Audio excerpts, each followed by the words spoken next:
Chikang Init! Inilunsad ng GMA Artist Center ang kanilang bagong image plug. Kasama sa image plug ang ilang kapuso stars na talaga raw kinarir ang pagsushoot nito sa isang airstrip sa Bulacan. Makichika kay Lars Santiago.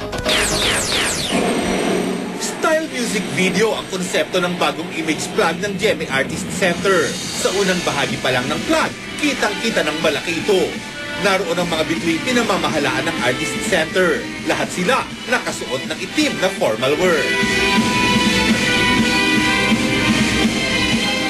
Kabilang sa ipinakita sa plug ang ilan sa malalaking bituin ng GMA, katulad nila Isa Calzado, Mark Heras, Jenny Mercado, Yasmin Curdy, Marvin Agustin, Nadine Samonte, Rian Ramos at Angelica de la Cruz.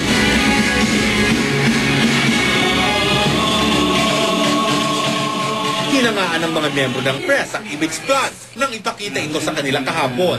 Dumalo sa press launch sina China Hortaleza, Mart Escudero, Marky Shelo, Rian Ramos, Charis Solomon, at ang pinuno ng GMA Artist Center, Ida Henares at Direk Louie Ignacio. Inaalagaan namin yung mga artista namin, and to come up with this plug is, of course, like what Louie said, is something that you just don't pick up anywhere. Medyo maraming nailagay para gumawa ng ganyan, and we're doing this for our artists. Ang mga artista namang kasama sa plug, masaya sa resulta ng kanilang pinaghirapan. 2 araw daw inabot ang shoot at dumayo pa sila sa isang airstrip sa Bulacan para mas mapaganda ang plug. Iba kasi pag yung medyo raw mo siya nakita nung nag-shoot nga, parang okay, ano kaya kakalabasan nito? Pero kaya nakita ko parang wow. Lars Santiago, updated sa Showbiz Happening. May bagong game show kayong dapat